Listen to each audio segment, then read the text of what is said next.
Hey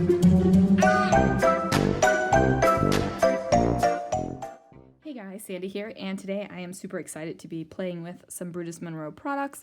I have some Velveteen glazes in rainbow order. Now, if you haven't played with the Velveteen glazes yet, you are really missing out. These are gorgeous. I have a stamp set that is called Grateful. It says there's always something to be grateful for. And then I have the Falling Hearts stencil. I have two photos that I printed, two 3x4 photos that I printed on one 4x6 card. So let's see what I can do. I have this great idea that I'm going to use the Fallen Heart stencil, and I'm going to rainbow order through the stencil and really just make something amazing in the background. And at first, it turns out I am going to take a sheet of white cardstock because I want my stencil to go all the way down the page. So I figure I'm going to have to put this on, stencil it, add a little bit, let it dry, move the stencil down, add a little bit more, let it dry, and it's going to be an entire process. I don't realize how much of a process it's going to be until I get the first line of the stencil done. So I'm just using a palette knife to dip inside the Velveteen glazes, and I am adding it on and having them kind of melt into each other a little bit. Yes, I do double dip into my glazes. If you are super concerned about your glazes, you don't do that. But I'm not that concerned. I use my mixed media.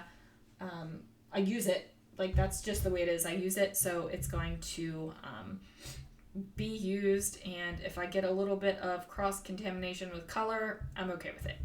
I do grab my one of my art journals, and I just decide to slap off the extra into that art journal just to give it a little bit of color, so I'm not getting down with a completely blank art journal. Now, this is where I realize that this is going to be a big deal, and also that my glazes have really seeped through the stencil. So I just wipe off the stencil a little bit, and I decide that maybe I will make my background the rainbow, and then I will stencil through over top of the background. So that is what I ultimately end up doing. I just grab my Velveteen glaze, a little bit more of it, and streak it down the page. And then I'm just going to do that with each color all the way across so that it is rainbow order. Now, this is just an example of how you can kind of mess something up, or it's not turning out exactly the way that you planned it, but you can still use that layout and you can still use that project for something pretty awesome. And I do think that this turns out pretty awesome. I do think of rainbows in the springtime. I do put a little bit of black on this page, and I know that some people might be thinking, oh, Sandy, black is not a spring color. However, this is a current spring page. Like, this is what is going on right now in the world. And I just think that there is some black in the world right now. There's some deep, dark feelings, and it's kind of overshadowing the spring a little bit. So I think it is completely appropriate to have what I have on this page for a spring layout. Now, I am absolutely in love with the Velveteen glazes. They are a matte finish. Dare I say, I might like them more than the chroma glazes. But I am just a huge fan of these Velveteen glazers, and I just love them so much. So I do put the caps back on them because while I do use all of my mixed media, I definitely don't want it to dry out on me before I can use it. So I go ahead and do that. That layout, that part of the layout, I'm going to put to the side so that it can dry completely. And then I have my two 3x4 photos that I cut in half, and I am using the bold rainbow paper pad to just go ahead and matte them a little bit. I figure it would work perfectly since I'm making a pretty bold rainbow in the background. I just used my little trimmer to go ahead and trim that down. I decided to place a black border around the photo before I put it on top of the rainbow, just to give it a little pop. I really think that if you double matte your photos and your first matte is either white or black cardstock, that when you mat it on top of your pattern paper, like, it really gives it a pop. And I am a fan of giving my photos a pop. So these photos, again, are photos of me at work. So this is me the first day that I wore a mask and also wearing my Please Practice Social Distancing work flare sticker. And then you can't tell super well in the photo, but the check lane has acrylic up as a barrier, so that is there as well. I am using 2 different patterns to mat my photo because I like the way that that looks. If you want it more of a united or cohesive look, you could use the same pattern paper. I do pull out my stamp positioner tool for my Grateful stamp. I am using a little bit of an anti-static bag right on top of there. I place my stamp down where I want it to go, and the stamp is the Grateful stamp. It says there is always something to be grateful for. I go ahead and use my Brutus Monroe embossing ink on that, and then I'm going to use the ultra fine embossing powder in Raven to emboss it. And I really love the pop of black on this rainbow. Like, I just think it does something completely cool and amazing. So I go ahead and pop that down on there, and then I'm going to use my heat tool to heat emboss it. Now, I don't get as good as coverage as I would like, but the great thing about the stamp positioner tool, since I did not remove the stamp, I can put my paper back inside that tool and just go ahead and re-stamp over it, and that'll give me better coverage because I definitely felt like I needed a little bit better coverage. So as you can see, popping that bad boy right back down on there, and then I am going to heat emboss it one more time. And again, this is the ultra fine embossing powder in Raven. It is my favorite embossing powder. I mean, let's just be real here. Brutus Monroe has my favorite embossing powders. They just work so beautifully. The colors are gorgeous. The exclusive ones are gorgeous. I just enjoy them. But the black, so normally I would stamp in black and then emboss in clear, because black is a very difficult embossing powder to get right for some reason. But the Brutus Monroe, like, amazing that I emboss with it instead of embossing with clear embossing powder. So that's how amazing it is. I do add a black border to the quote that I have right here, and I'm just kind of messing around and trying to figure out how I'm going to work these 3 photos on my layout. Because I don't want to cover up the entire rainbow. I definitely want you to be able to see that there is a rainbow in the background. So I'm messing around with that for a while, and then I'm like, okay, my layout's dry, so I am going to go ahead and use a blending tool with my Raven detail ink, and I am just going to push ink through the stencil until I have filled basically the entire layout with the stencil. So I do move the stencil around, and I do also add a little bit of ghosting through the stencil, and I call it ghosting. There's probably a true technique term for it, but you know what? I just think ghosting is the way my mind works. So I'm going to have the dark black hearts through the entire top part of the rainbow here, and then as I move the stencil down, I am going to have the intermittent hearts, and then instead of pushing really hard through the stencil so that I'm getting a nice dark black stenciled heart, I just do it lightly, so I have sort of like almost like a 3rd generation stamping of the hearts through the stencil. And like I said, I am totally on board with rainbows and black and white together. I just think that it's a good combination. I think it is a great spring combination, especially now because of the times that we are living in. We are living in some crazy, wackadoo times, people. We really are. Never thought that this would be part of my lifetime.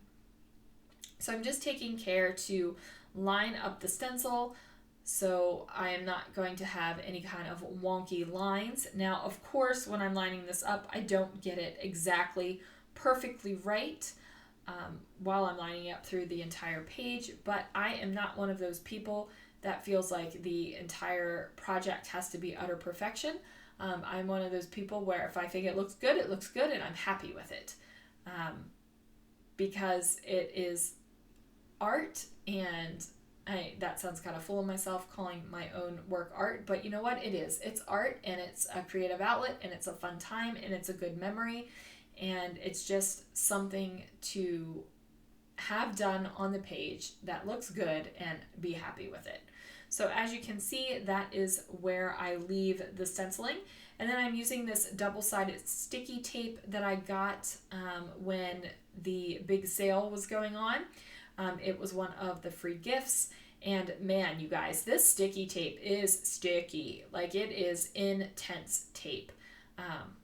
You know, I was a little skeptical, but it is some intense sticky tape, and it works great. And I went ahead and used it on this particular layout because of the mixed media on the paper. It kind of warped it a little bit, so I wanted to have something that had a strong grip that I could place ultimately against this black background. And I really love how the rainbow and white pops against this black background. So I go ahead and get that situated and down. I love it. I love it so much. And then when I turned it to the side here, I was like, oh, I could have done it sideways and did the heart sideways. That would have been awesome as well. Now I run my heat gun over it a little bit just because I want to set it just in case something's a little bit damp. And then I figure out ultimately where my photos are going to go. But I felt like it needed something back here. Like, it needed a little extra something. And I figured that that little extra something was a big old doily. So I went ahead and placed that down.